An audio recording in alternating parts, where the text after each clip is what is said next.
एक मुसाफिर हज पर जा रहा था। रास्ते में उसने एक बीमार कुत्ता देखा जिसका भूख और प्यास की वजह से बुरा हाल था। मुसाफिर ने अपने हाथों से उसे पानी पिलाया और फिर अपने सफर पर रवाना हो गया। चलते चलते अचानक लूटने के इरादे से कुछ डाकुओं ने मुसाफिर का रास्ता रोक लिया और कहने लगे, ए मुसाफिर, अपना सारा सामान हमारे हवाले कर दो। मुसाफिर बड़े इत्मीनान से कहने लगा, मेरी सिर्फ एक छोटी सी बात सुन लो, फिर तुम लोग शौक से मेरा सामान लूट लेना। डाकू हंसने लगे और बोले, चलो ठीक है, मगर जल्दी बताओ जो बताना चाहते हो। मुसाफिर अपनी सफेद दाढ़ी पकड़कर कहने लगा, यह सफेद दाढ़ी मैंने ऐसे ही नहीं की है। मैंने 7 हज किए हैं और 8वें पर जा रहा हूँ। तुम लोग मेरा सामान लूट कर कितने दिनों तक खाओगे? ये सामान कुछ ही दिनों में खत्म हो जाएगा, लेकिन सोचो, मेरी बद्दुआ कभी तुम्हारा पीछा नहीं छोड़ेगी। हो सकता है वह तुम्हारे दोनों जहां बर्बाद कर दे। मुसाफिर की यह बात सुनकर डाकू घबरा गए और आपस में कहने लगे, यह बुजुर्ग कोई बड़ा नेक और इबादत गुजार मालूम होता है, इसकी बद्दुआ से हमें बचना चाहिए।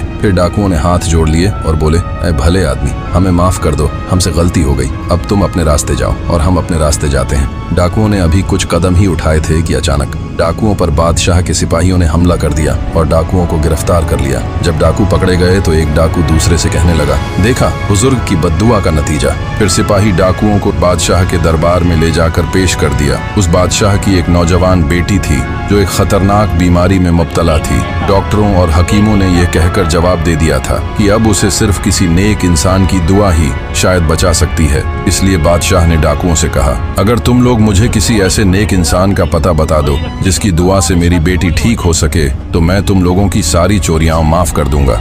डाकुओं ने हज पर जाने वाले उसी मुसाफिर का पता बता दिया। बादशाह ने कुछ सिपाही भेजकर उस मुसाफिर को बुलवाया और कहा, ऐ मुसाफिर, मैंने सुना है तुमने 7 हज किए हैं। अगर तुम मेरी बेटी की शिफा के लिए 1 हज का सवाब भी दे दोगे तो मैं तुम्हें सोने चांदी से भरा संदूक दे दूंगा। मुसाफिर बादशाह की इस बात पर राजी हो गया और कहने लगा, बादशाह सलामत, आज काफी देर हो गई है, कुछ ही देर में अंधेरा हो जाएगा। मैं आज रात आपके पास कदयाम कर लूंगा और सुबह फिर अपने सफर पर रवाना हो जाऊंगा। फिर रात को जब बादशाह गहरी नींद में सो रहा था तो उसने एक ख्वाब देखा।